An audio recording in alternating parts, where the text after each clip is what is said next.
যে আশুরার দিনে কিছু কাজ আছে, এই কাজগুলি অত্যন্ত ঘৃণিত, অত্যন্ত লজ্জিত ও শরীয়তের সাথে নাই এমন অনেকগুলি কাজ। সে বিশেষ করে তাজ দিয়ে মিছিল করা, অনেকে আছে না মিছিল করে, এগুলি কি শরীয়তের মধ্যে আছে?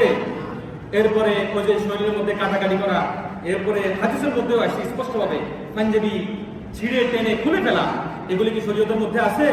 শরীয়তের মধ্যে আছে কি নাই আমরা হাদিস থেকে সরাসরি জানি। রাসূলুল্লাহ সাল্লাল্লাহু আলাইহি ওয়াসাল্লাম বলেন, লাইসা মিন্না মান দারাবাল হুদুদ ওয়া শাক্কাল জুয়ুব ওয়া দাআ বিদাওয়াল জাহিলিয়া। যারা শোকে গন্ডে চক্রাঘাত করে, মানে গালের মধ্যে চোবাট দেয় অথবা শরীরের অন্য জায়গায় আঘাত করে, লাইসা মিন্না, এ আমার উম্মতে নয়, রাসূলুল্লাহ সাল্লাল্লাহু আলাইহি ওয়াসাল্লাম বলতেছে। এরপরে বলতেছে ওয়া শাক্কাল জুয়ুব, এই যে আমরা পাঞ্জাবির কথা বললাম, পাঞ্জাবি জামা শার্ট যেটাই গায়ে দিই এটা ছিঁড়ে ফেলে শোকে, ওয়া দাআ বিদাওয়াল জাহিলিয়া, কান্নাকাটি করে চিৎকার করে জাহিলিয়াতের যুগের মতো। লাইসা মিন্না, এরা আমার কেউই অন্তর্ভুক্ত নয়।